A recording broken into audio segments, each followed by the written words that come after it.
Macro practices, you're dealing with social systems, you're dealing with political systems, you're dealing with institutions, and you're trying to create change on a large political or social system scale. My name is Timothy Schmaltz. I'm the coordinator of Protecting Arizona's Family Coalition. So you're trying to change a particular area of public policy, or you may be trying to change an institution so that it is more person-centered rather than institutionally centered or financially centered.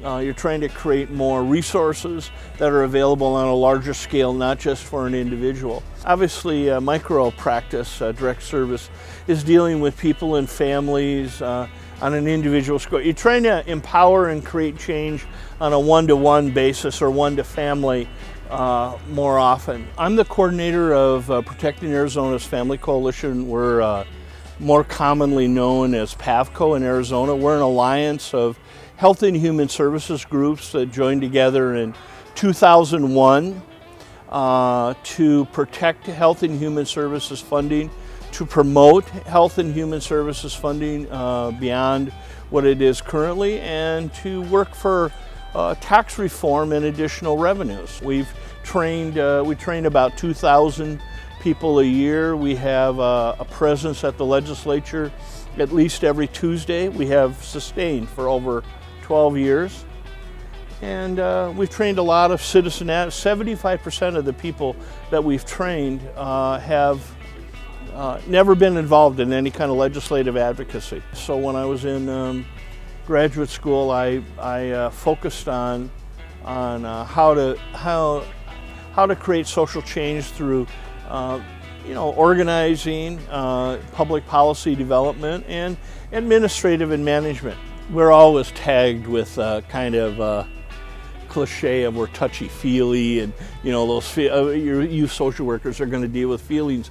And I think the misconception is that we don't understand power and social change, and that we don't understand the nature of democracy and the nature of how to organize people to create social change. Another misconception is this, oh, it's so wonderful the work you're doing. Well, we don't want pity, we want change, we want empowerment. And so part of the misconception is that, we're in this out of some saintly cause. I think it's about building power individually in people, helping them discover their personal power that they have to say, I can heal, I can overcome my family of origin if that's the problem. I can overcome racism personally or societal. We can build power among groups, and we can change. We can create universal health care. We can create enough housing so that there's no homelessness. We can end family violence.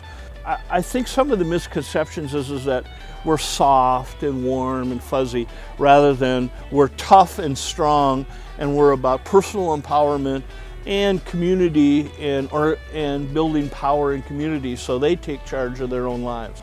We're very focused on policy and organizing in PAVCO. We try to teach our interns how to do the inside game of policy advocacy in settings like the state legislature, what it takes to form relationships, how important relationships are, policy analysis.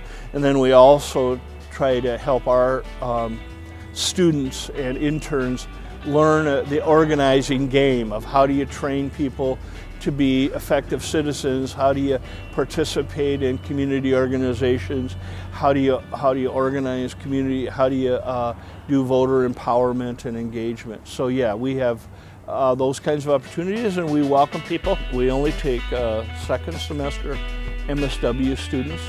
We don't take undergraduates. We only take second semester undergraduate students. Personally, I believe that all social work practice is political, and that all of us, even direct service people, need to be involved in social change and public policy.